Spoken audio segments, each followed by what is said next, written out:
Acuérdate, este seminario es en relación a los estudios bíblicos. Y comienzo con una pregunta. ¿Quién inventó la idea de estudios bíblicos? Y la respuesta la da la hermana White, nuestra profeta. Ella dice, el plan de celebrar estudios bíblicos es una idea de origen celestial. Así que esto no es un asunto humano, es un asunto de origen celestial. Me fascina cómo la hermana White en inglés y en español, en inglés por supuesto, que fue como el idioma que ella utilizó para escribir esto, lo presenta. El plan de celebrar, en inglés es la misma idea, celebrar estudios bíblicos. Es decir, el dar un estudio bíblico no es una carga, no es algo pesado, debería ser una celebración, ¿ok? Debería ser una celebración y es de origen divino. El plan divino, queridos, como aprendimos anoche, es percibir cómo y dónde Dios está trabajando y unirnos a Él. El plan divino es que Dios conecte al que tiene la luz, es decir, tú, con la persona que está en tinieblas. Ese es el plan divino. El plan divino es Dios conectando a las personas que tienen preguntas contigo que tienes las respuestas. Y justamente de eso se trata el estudio bíblico. Por cuestiones de tiempo voy a pasar rapidito a la parte que dice no olvidar el rol de la amistad. Antes de entrar en sí con el estudio bíblico, anoche aprendimos el método de testificación de la Escritura, del Nuevo Testamento. Ese método es testificar con amigos o entre amigos. Y el punto número 1, la importancia de la amistad. La amistad quita prejuicios, anota allí, quita prejuicios. La amistad muestra un genuino interés por la persona, conduce a Cristo, el individuo asiste a la iglesia, se bautiza, se queda en la iglesia y no solamente eso, se convierte en sí mismo en un discípulo. Hablamos anoche de que el 75 al 90% de las personas que conocen a Cristo se quedan en la iglesia, se bautizan, se quedan y se convierten en líderes. Estas personas fueron traídas por amigos. Por amigos. Así que antes de hacer un amigo adventista, haz primero un amigo. Antes de hacer un amigo adventista, haz primero un amigo. Si tu amigo, como mi amiga Di, te comenté de Di anoche, me dice, Eliezer, yo te quiero mucho, yo te aprecio mucho, pero yo no quiero que tú me hables de religión, tú tienes que honrar esa petición. Sin embargo, vas a estar orando por esa persona. El momento vendrá en que va a ocurrir algo, un divorcio, un diagnóstico, una enfermedad. Anoche hablamos de eso. Y como tú siempre has estado allí, has mostrado una amistad sincera, esta persona te va a llamar a ti y tú vas a tener la oportunidad entonces de testificar. Así que antes de hacer un amigo adventista, haz primero un amigo. Hay una fórmula aquí, y esto lo ha escrito Mark Finley, entre otros evangelistas, una fórmula para ganar amigos para Cristo. Son las 3A. Las 3A. Tenemos que aplicar estas 3A. La primera es acordar o acordando. Es decir, no ganes un debate. Dios no te ha llamado para ganar un debate. Cuando yo era más joven, por mi personalidad, esto era exactamente lo que yo quería. Poner un testigo de Jehová en su lugar, poner un mormón en su lugar. Y yo creo que llegué a hacer un buen trabajo, pero los espantaba. Hasta que el Señor me dejó saber que mi responsabilidad no era espantar a las personas. Mi responsabilidad era enseñarles a Jesús. Así que tenemos que acordando. Por ejemplo, Jesús y Nicodemo. Nicodemo estuvo con Jesús o buscó esta reunión con Jesús en la noche y Nicodemo tenía preguntas teológicas. Nicodemo entró en un debate teológico completamente fuera de lugar. Sin embargo, Jesús hizo lo mejor posible para acordar. La segunda vez, aprobar. Aprobando. Aprobar. Yo no te estoy diciendo que vas a celebrar el estilo de vida de la persona. Pero digamos que una persona que tiene crisis de identidad sexual, un homosexual, o tú no vas a probar su estilo de vida, ¿o sí? Por supuesto que no, no podemos, porque es un principio bíblico. No vamos a probar su estilo de vida. Pero dile a la persona, hey, ¿por qué no me cuentas tu historia? Y después que la persona te ha contado la historia, le dice, muchas gracias por tomar el tiempo y compartir tu historia. Estás aprobando. Muchas gracias por venir. Estás aprobando algo. ¿Ok? Número 3, Jesús lo hizo con María Magdalena, la mujer que fue descubierta en el mismo acto de adulterio. Jesús aprobó algo. Y la tercera A es aceptando. A pesar de las diferencias, muestra amistad. Acepta a la persona. No necesariamente su estilo de vida, pero acepta el hecho de que esa persona fue creada a la imagen de Dios. Así que las 3 A, acordando, aprobando, aceptando. Dios no te ha puesto como juez. Dios no te ha puesto como policía. Dios te ha puesto como la sal y la luz de la tierra. Para ser efectivos tenemos entonces que poner en práctica estas 3 A. Hay 6 puntos que el instructor bíblico debe exhibir. Esto no es opcional. Es decir, tú puedes tener mucho carisma, puedes tener mucho conocimiento y mucha elocuencia, pero si no exhibes estas virtudes o estos pasos, tu estudio va a ser todo menos efectivo. Lo primero que tienes que exhibir es tacto. Tacto. Anota, por favor. Tacto. Hay varios textos acá. Hay otros. Salomón dice en Proverbios que nuestras palabras tienen que ser como, ¿recuerdas? Como manzanas doradas con figuras de plata. ¿Sí o no? El apóstol Pablo, aquí están los textos, dicen que nuestras palabras tienen que ser con sazón. Nuestras palabras tienen que ser como una caja envuelta de papel de regalo con una cinta encima.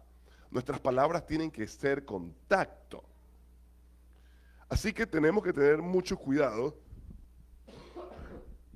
Anota, por favor, con lo que decimos. Lo que decimos. Número 2, cómo lo decimos. Y número 3, cuándo lo decimos.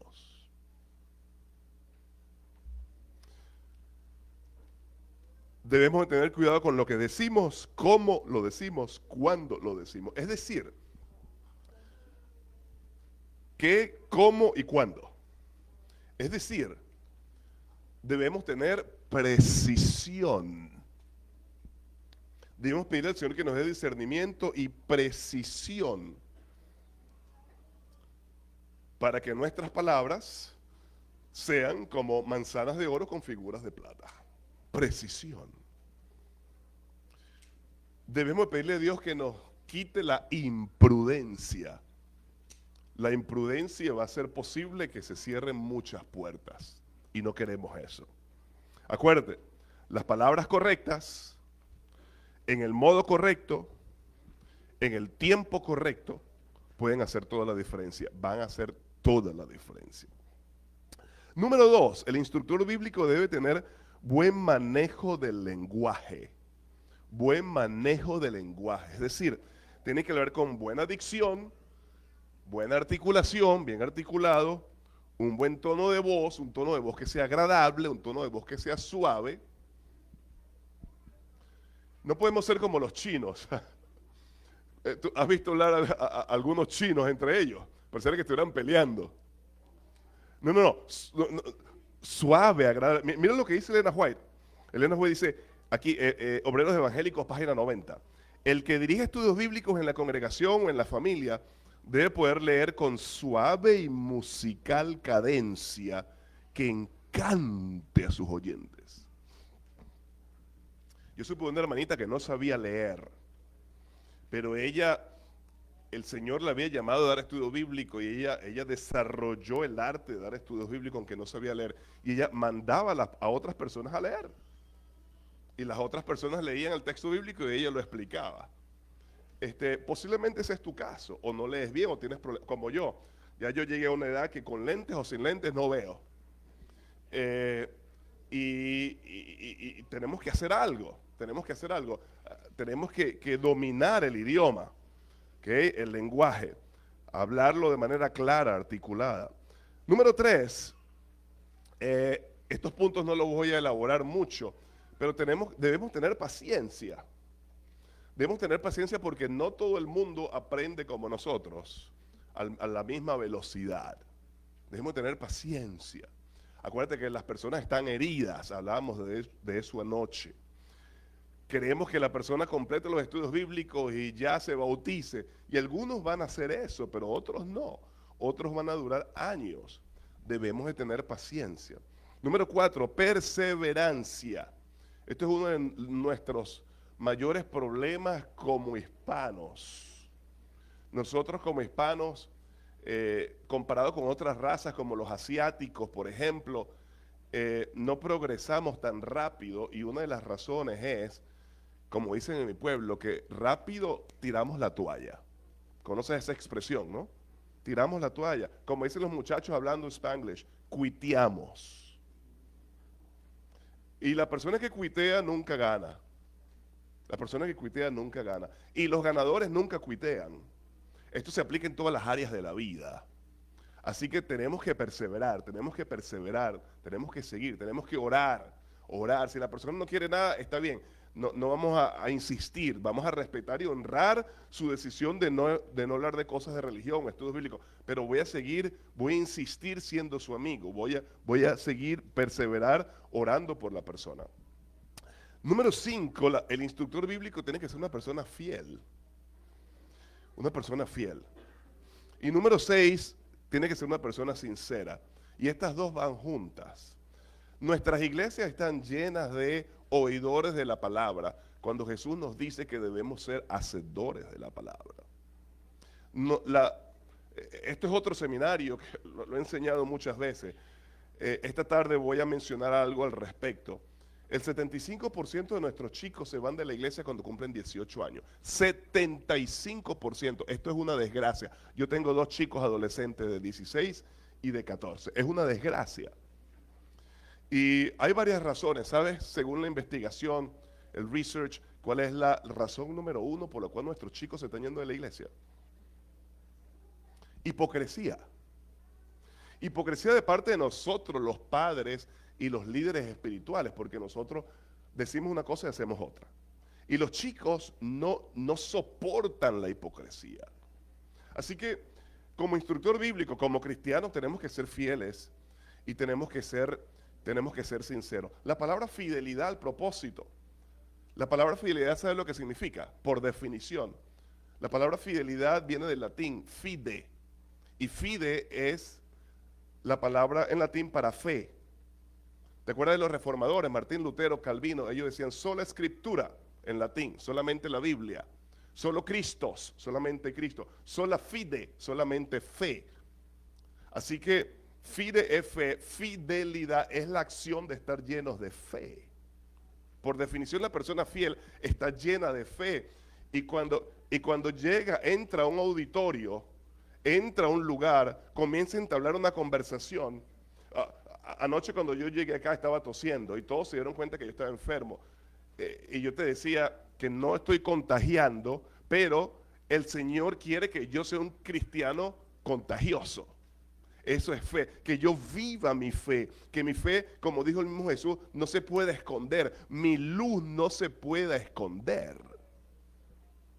Que haya algo en ti, algo especial en ti, como dice la profecía de Zacarías capítulo 8, que va a llegar el momento, tú eres tan especial, tú eres tan diferente, que las personas sin tú abrir la boca se van a dar cuenta que tú has estado con Jesús. Y la profecía de Zacarías capítulo 10, van a venir 10 judíos y te van a decir, llévame contigo donde tú vas, porque hemos visto que Dios está en ti.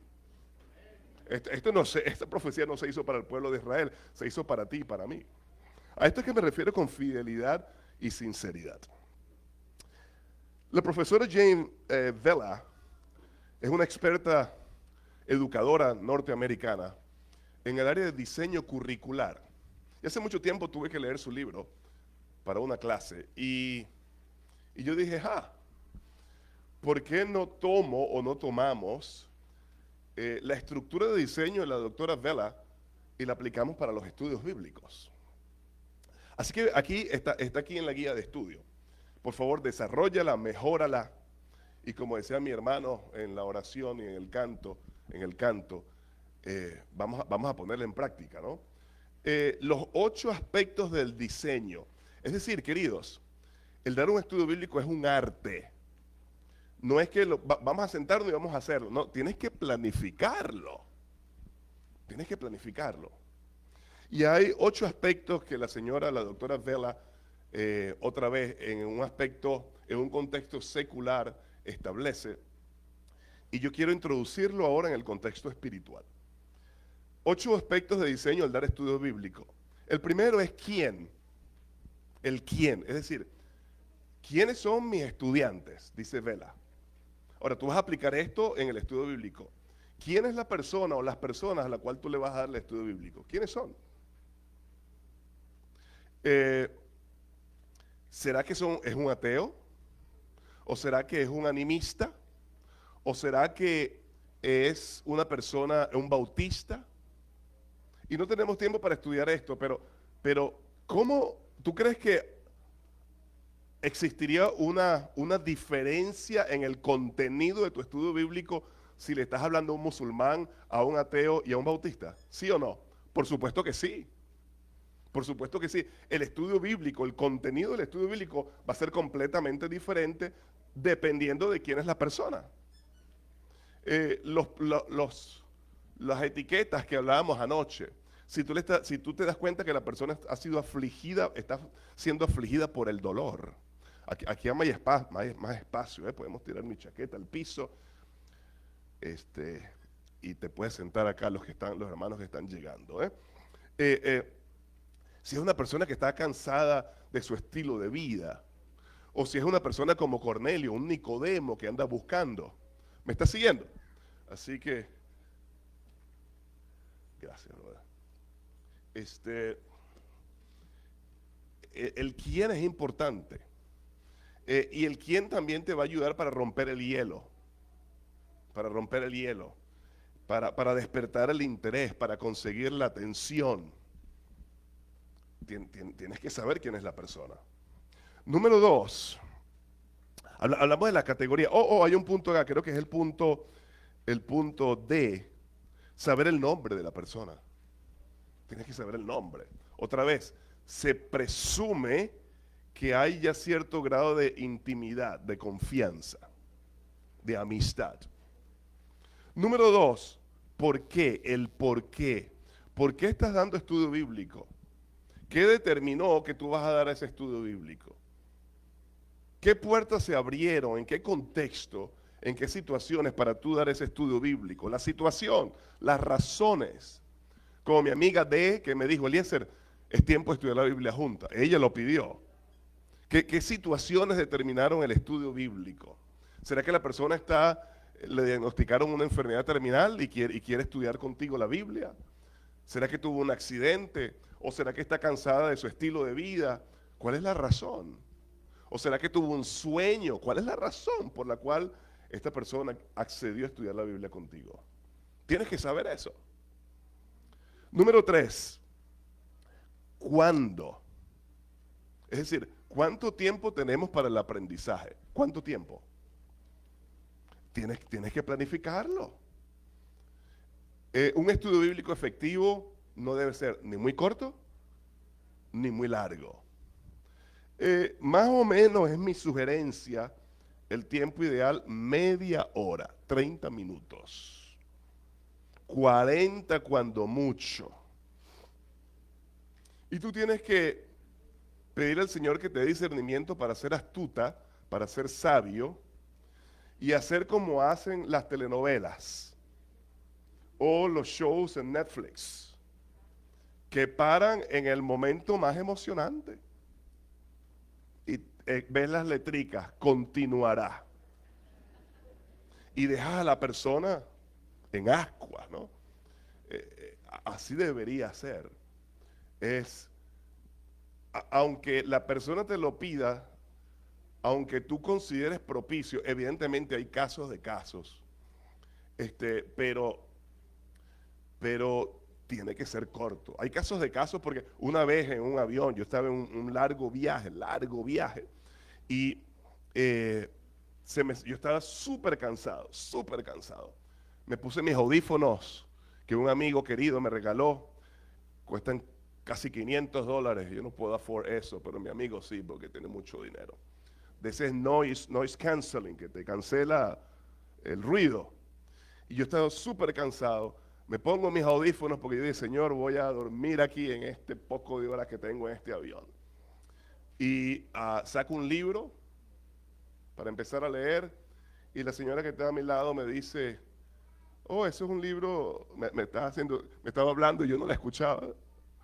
Me quito oh, ese es un libro religioso, sí. ¿Qué título es? Oh, ¿tú eres cristiano? Sí. Y ella me dice, yo soy atea. Y duramos 9 horas de lección. Eso es pasión. Así que ese es el punto número 5. Vamos rapidito porque ya me quedan ¿cuánto, pastor? 10 minutos ya. No, dime en confianza. Número 6. ¿Para qué? ¿Para qué? ¿Para qué tú estás dando el estudio bíblico? ¿O para ganarte un diplomita de Southern? ¿Para qué estás dando el estudio bíblico? Para, para reportarlo en la iglesia, para ganar almas para el Señor. ¿Para qué? ¿Para qué? ¿Cuál es el propósito? ¿Cuál es el propósito de este estudio bíblico? Y tú lo tienes que determinar. Eso es entre tú y el Señor. Tú y el Señor. ¿Cuáles son los objetivos? ¿Cuáles son los objetivos? ¿En qué va a ayudar este estudio bíblico a la persona? ¿Qué? A las buenas nuevas. Tu tarea no es impartir buen conocimiento, que la persona diga, wow, yo no sabía eso, wow, que hace sentido. No, tu tarea y la mía es conducir a la persona a las buenas nuevas del Evangelio. Así que el para qué es muy importante, los objetivos. ¿De qué me sirve a mí, yo como instructor, dar este estudio bíblico y de qué le va a servir a la persona? Al propósito. No es Pedro el que dice que Dios pudiera enviar a los ángeles y ellos en cuestiones de segundos ya todo el mundo supiera. Ángeles literales del amor del Señor. Pero no. Es un privilegio que nos ha sido dado a ti y a mí. Y dice Pedro que los ángeles quisieran estar envueltos en eso. Hay un himno clásico que mi mamá cantaba mucho. El coro dice algo así como, mensaje traigo que anunciar, pero yo como instructor me voy a llevar la bendición más grande. Si nosotros tan solo aprendiéramos eso. Cuando yo voy a hacer campañas evangelísticas, sí, es posible que la iglesia quede revivada, es posible que hayan bautismo, pero al final del día, el que se lleva la mayor bendición, Guillermo, es el predicador. Es el predicador. Tú te vas a llevar la mayor bendición. Aunque el ateo termine convirtiéndose y entregando su vida a Jesús, que es tremenda bendición, tú te vas a dar cuenta cómo Dios te utilizó. Y tú te vas a llevar la mayor bendición. Así que piensa en el punto número 6. El punto número 7, rapidito. ¿Cómo vas a darle estudio bíblico? ¿Cómo lo vas a hacer? Aquí yo te recomiendo que consideres el uso de recursos, material de apoyo. Yo todavía tengo en mi mente las imágenes, en Venezuela le llamábamos los franelógrafos. No sé cómo le llaman eso en México o en Guatemala, en otros países.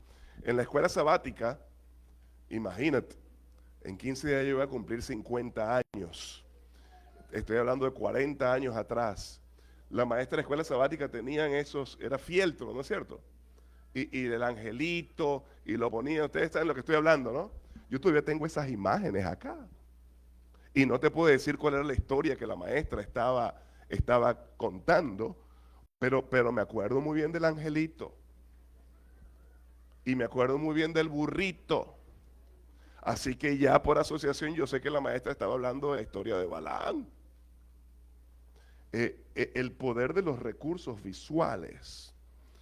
Yo no enseño ninguna clase sin utilizar PowerPoint. Eh, a los chicos en la universidad. Todas mis clases están en PowerPoint. Porque me quita más tiempo preparar el PowerPoint o el Canvas o lo que sea. Pero lo visual. Eh, Decidí en esta sesión no hacer PowerPoint, pero es algo interactivo. Ustedes están tomando nota, ustedes están llenando el espacio, los espacios en blanco. Así que puedes utilizar una pizarra, un board, puedes utilizar fotos. ¿Cómo lo vas a hacer? El método. Hay aquí varios métodos, varias sugerencias que te voy a dejar dependiendo del quién, acuérdate, dependiendo del quién. Y el primero es el método de visita de médico. El método de visita de médico. ¿Cuál es este método? Tú vas a ir a la casa de la persona y vas a hacer una visita de médico. ¿Cuánto es la visita de médico? ¿Ah? Lo que vas a hacer es, querida, aquí está la lección de esta semana. Ya sabes lo que tienes que hacer. Llenas ahí los espacios en blanco. Tienes la Biblia, ¿verdad? Sí. Buscas el texto. Nos vemos la semana que viene. Dios te bendiga. Esa es la visita del médico. Le dejas la lección. La semana que viene vienes y le vas a pedir, respondiste, yo me lo voy a llevar y voy a echar un vistazo. ¿Tienes alguna pregunta? Bueno, aquí te dejo la lección 2. Dios te bendiga y te vas. Esa es la visita del médico. Sencillamente vas a dejarle la lección y a recoger la anterior. ¿Saben lo que dicen las estadísticas? Esto me pasó a mí. Le ha pasado a varios amigos. Después de la cuarta o quinta visita, si la persona te dice, yo creo que ya deberíamos empezar a estudiar aquí en la casa, ¡boom! Va a ser un gol de media cancha. Las estadísticas dicen que si a la cuarta, a la quinta vez la persona te dice, hey, ya ven y vamos a estudiar una vez por semana aquí en mi casa, lo más seguro es que esa persona se va a terminar bautizando. Y todo empieza con la visita del médico, rapidito, rapidito. Es posible que se prolongue, acuérdate, somos todos diferentes. Y allí es cuando vas a tener paciencia y vas a perseverar y vas a continuar a ir yendo a dejarle la lección, la visita de médico. Es el primer método, ¿ok? El segundo método es el método del abogado. El método del abogado. Tú estás sentado con la persona dándole estudio bíblico y vas a estar haciéndole preguntas. Ese es el método del abogado, haciéndole preguntas y deja que la persona responda. Esto trabaja muy bien si estás estudiando con evangélicos, por ejemplo. Y tú crees que los muertos se van al cielo o al infierno. Puedes buscarme un texto bíblico que diga eso. ¿Y cómo tú explicas este otro texto bíblico? Ese es el abogado, ¿no es cierto? Los abogados a veces te quieren arrinconar, lo vemos en las películas, ¿no? Pregunta, y tú dejas que la persona contesta. Ese método a mí me encanta utilizarlo, en especial a personas que tienen cierto grado de educación y personas que tienen un conocimiento, por lo menos teórico, del cristianismo. El método del filósofo es parecido. Es el siguiente, el método del filósofo es cuando tú vas a lanzar desafíos. Yo te desafío, Johnny, te lanzo este desafío. Si tú me consigues un texto bíblico que diga que el domingo es el día de reposo, yo, Johnny, te prometo que voy contigo el domingo a tu iglesia metodista. Ese es el método del filósofo. Estás lanzando un desafío. Acuérdate, el primero es el médico, el segundo es el abogado, el tercero es el filósofo, donde vas a lanzar un desafío. Vas a desafiar a la persona. O la persona, Johnny me va a decir, mi amigo Johnny, claro que sí, Elías, vente la semana que viene y voy a tenerte el texto. Y ya tú sabes qué texto él va a traer. Ya tú sabes qué texto. Hechos 20, Romanos 14, los mismos textos de siempre, ¿no? Y tú vas a estar listo. Pero eso es un buen desafío. Si tú me pruebas con la Biblia que el domingo es el día de reposo, yo, yo no adoro más el sábado, me voy contigo a la iglesia el domingo. El siguiente método es el método del constructor. A mí me gusta mucho este método. El método del constructor, ya te dije que con lentes o sin lentes no veo. El método del constructor es que tú tomas 5, 7, 10 textos bíblicos y comienzas a construir un fundamento. Ese es el método del constructor. 5, 7 textos bíblicos para construir un fundamento, una enseñanza que tú quieres compartir. Ese es el método del constructor. No estás hablando nada, solamente estás dejando que la Biblia hable, estás leyendo la Biblia, dejando que la Biblia hable. El método del jardinero es otro método para dar estudio bíblico. El método del jardinero es tomar textos claves de la Biblia para cortar, podar y sembrar. Este método es muy bueno cuando tú te encuentras con un inesperado. Las personas que estuvieron anoche saben lo que estoy hablando. Y tienes minutos, segundos, porque es un cashier en Walmart o una cajera en Walmart o una mesera en Olive Garden. Y tú vas a plantar la semilla. Así que este es un buen método, el método del jardinero. El método de la enfermera, mi amiga Marelvis. El método de la enfermera es traer alivio, traer sanidad, traer consolación. Esto lo va a determinar el quién.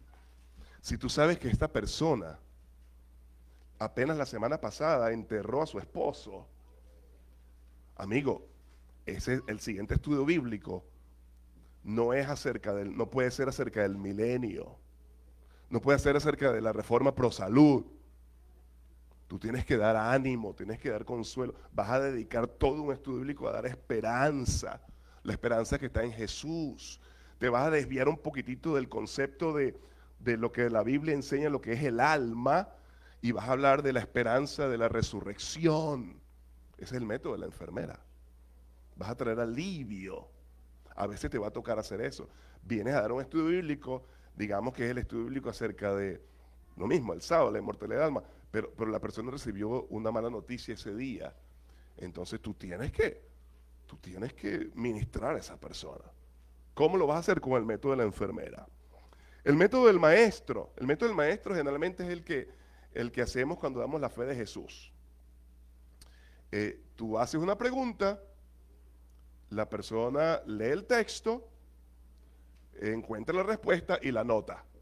Tú eres sencillamente un facilitador, ese es el método del maestro. Tú estás facilitando.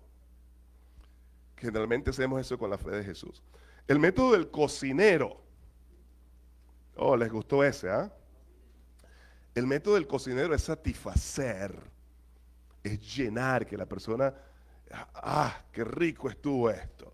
Esto también va a depender del quién. Del quién. Que la persona se llene con gusto, quede llena. Y por último, el método del pastor. El método del pastor no vas a seguir este método, es el peor de todos los métodos. Lo anoté porque no lo tienes que seguir. Tu estudio bíblico va a ser todo menos efectivo si sigues el método del pastor. ¿Cuál es el método del pastor? Predicar. Es un estudio bíblico, no estás predicando. No estás predicando, es un estudio bíblico. Todo tiene su tiempo. ¿Okay? Este es el tiempo de un estudio bíblico, no de predicar. Rapidito, ¿cómo se internaliza una lección? 10% de lo que se oye. Es decir, apenas ustedes van a absorber el 10% de todo lo que yo estoy diciendo. Para algunos es una pérdida de tiempo. 50% de lo que se ve, por eso yo utilizo diapositivas, PowerPoint, porque lo que tú ves, el 50% de la información la absorbes. 70% de lo que tú haces que la persona repita. ¿Ok? Así que si tú dejas que la persona lea la Biblia, si tú dices, ¿qué dice la Biblia entonces? Que el alma no es inmortal. ¿Puedes repetirlo conmigo? Sí, el alma no es inmortal, aquí lo dice. La persona lo está diciendo. 70% de que esa información se va a quedar. Y el 90% de lo que se hace. Por eso la hermana Juárez recomienda que aún a los no creyentes, aún a aquellos que todavía no se han bautizado, llévalos contigo a dar estudio bíblico. Y deja que ellos hagan algo en el estudio bíblico, porque lo que tú haces, el 90% de la información se va. Así que ese es el cómo. Y por último, según Vela, ¿a dónde voy? El punto número 8, que es la evaluación. Cada estudio bíblico debe tener una evaluación personal. Y también con la persona. ¿Qué vas a hacer? Bueno, vas a empezar un nuevo estudio bíblico dando un repaso del anterior. Un repaso nada más. Durante el estudio bíblico tú vas a hacer preguntas para medir. ¿Ustedes se acuerdan de la época del COVID que nos ponían la cosa aquí, el termómetro aquí, para medir la temperatura? Bueno, tú vas a medir la temperatura espiritual de la persona. Vas a hacer preguntas. Si tú te das cuenta que la persona está fría espiritualmente, no le importa, mi sugerencia es, no vayas más a dar el estudio bíblico. Vas a continuar apoyando a la persona, vas a continuar orando por la persona, pero le vas a pedir al Señor que te conecte con un Cornelio, con una persona a la cual ya Dios está trabajando. Tú siempre vas a estar allí por ella, pero ya te diste cuenta que la persona no quiere nada con la religión o con Cristo. Tú vas a esperar que esa temperatura se caliente. ¿Me estás siguiendo? Así que a eso es que yo me refiero con evaluación, ¿no? El estudio bíblico debe, punto número 1, apelar al intelecto.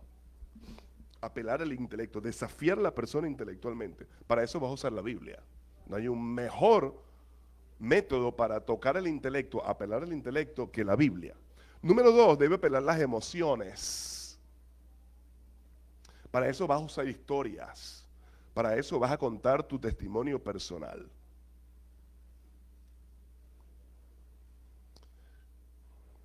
Yo siempre le digo a mis estudiantes que lo que tú crees en tu corazón tiene que tener sentido en tu mente.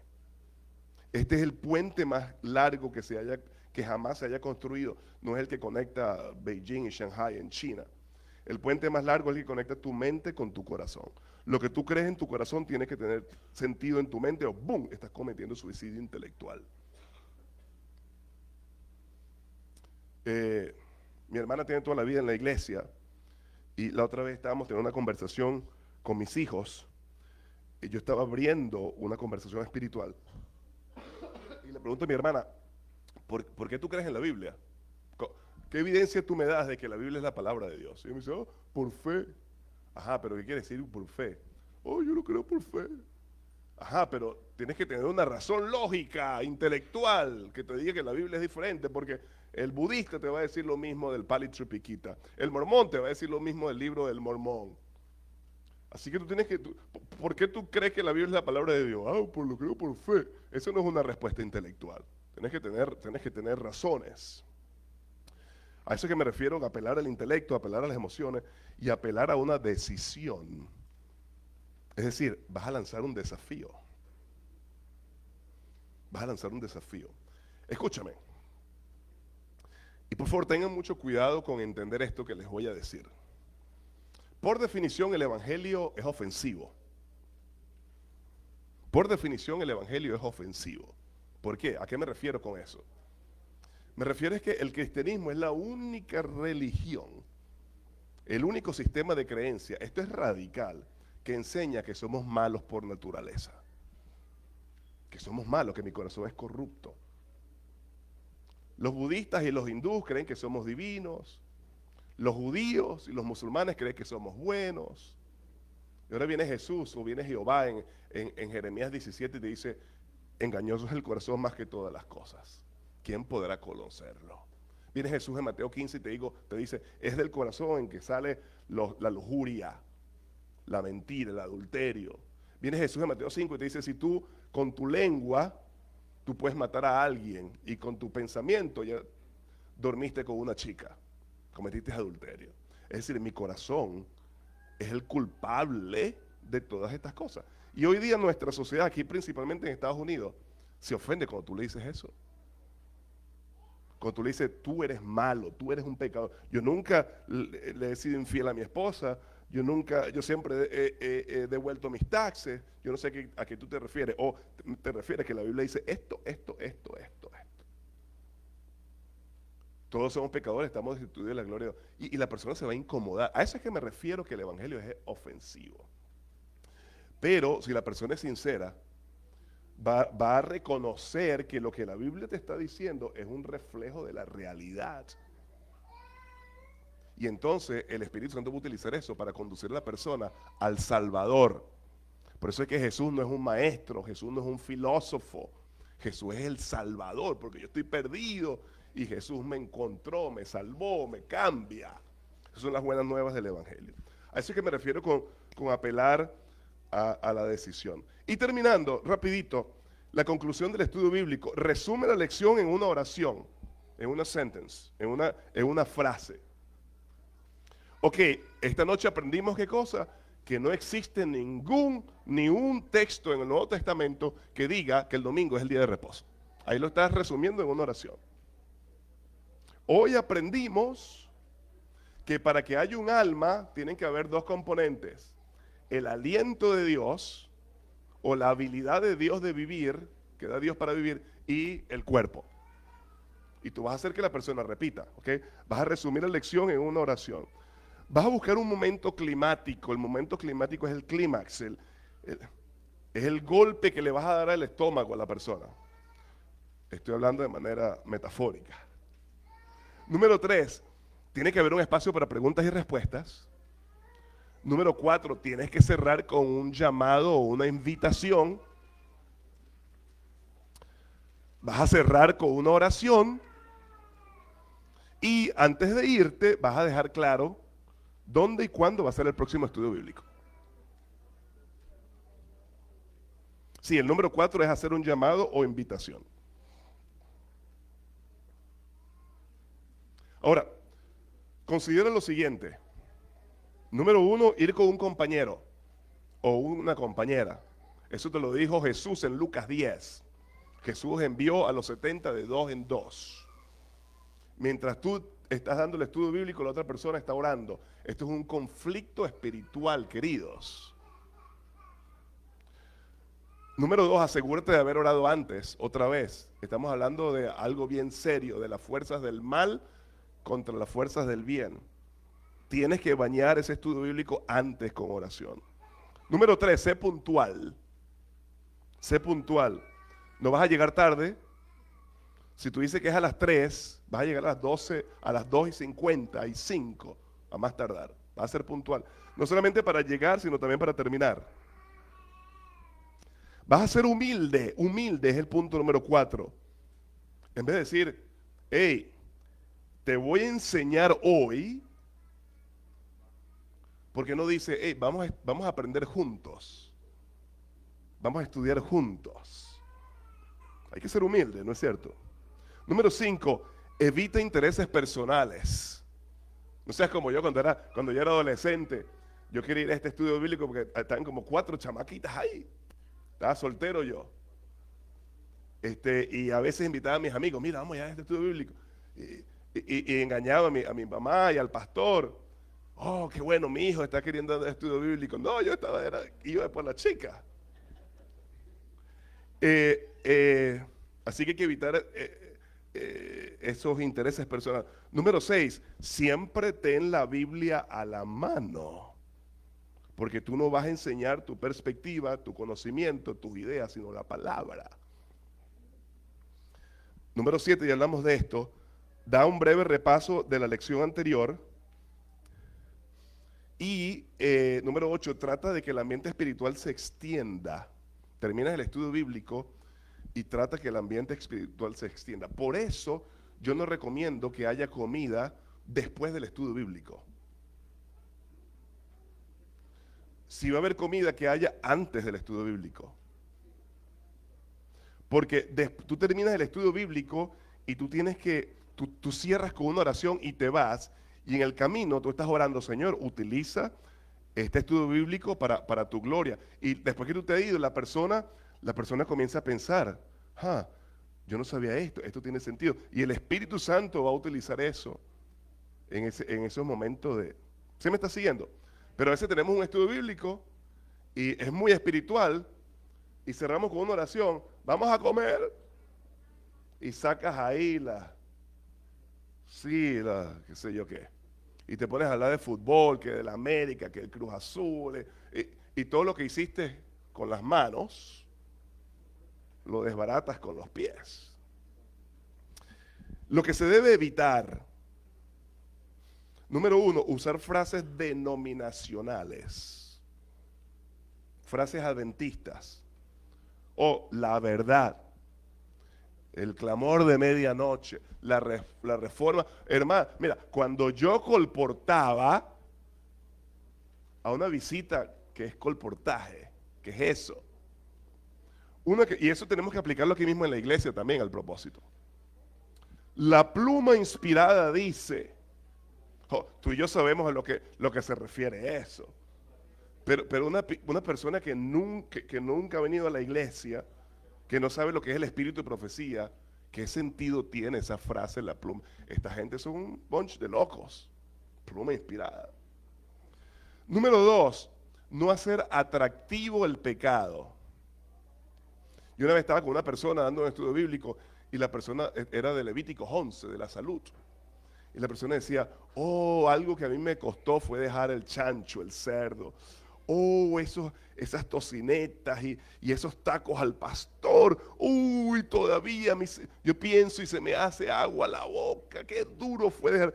Y cuando yo huelo, estás promocionando el taco al pastor.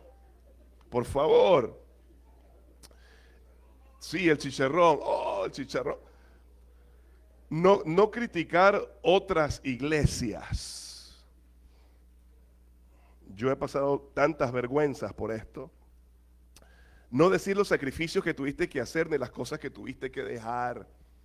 ¿Sabes qué? Yo perdí mi trabajo por el sábado. Y tuve 6 meses sin trabajar. Y estuvimos pasando necesidad. Y estás poniendo una crisis ahí que es posible que ese haya sido el caso, pero ¿por qué no mejor presentas cómo Dios proveyó en esos 6 meses? No vas a discutir, punto número 5. La persona, vamos a hablar de eso más adelantito, puede tener otras ideas, te va a debatir, tú no vas a discutir y jamás vas a manipular. Si tú no aceptas este mensaje, te vas a quemar. Hay personas que son expertas manipulando. Y terminamos, esto es apenas una sugerencia, en mi caso me ha dado resultado. Los 3 primeros estudios bíblicos, evidentemente esto depende del quién, ¿no? A quién lo estoy haciendo. El primero es la autenticidad de las escrituras. La autenticidad de las escrituras. Yo tengo 10 puntos porque yo creo que la Biblia es la palabra de Dios. Es un libro único. Y no cito la Biblia. Sin citar la Biblia. ¿Por qué? Porque no tiene sentido que yo le estoy hablando a un ateo, por ejemplo, que no cree en la Biblia, que la Biblia es un libro único y es la palabra de Dios y estoy citando la Biblia. ¿Me está siguiendo? Así que yo estoy desafiando al ateo a que a través de estos 10 puntos, él se dé cuenta que la Biblia es único.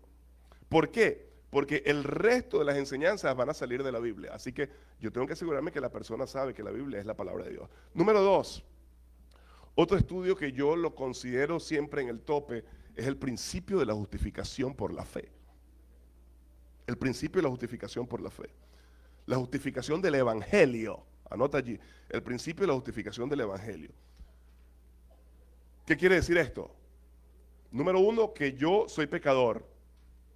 Número 2, que viene Jesús y me declara inocente. Es el principio de la justificación por la fe. Jesús me declara inocente. Es una declaración forense. Él me declara inocente. Número 3, Jesús como mi sustituto. Jesús murió por mí, por mi lugar. Es decir, primero viene, escúcheme bien esto, por favor. Primero viene la seguridad de salvación y después viene la reforma. ¿Me escuchaste lo que dije? Primero viene la seguridad de salvación y después el dejar el café y dejar qué sé yo qué. Y guardar los mandamientos. Éxodo capítulo 20, versículo 2 me dice que yo guardo los mandamientos porque soy libre, no para ser libre.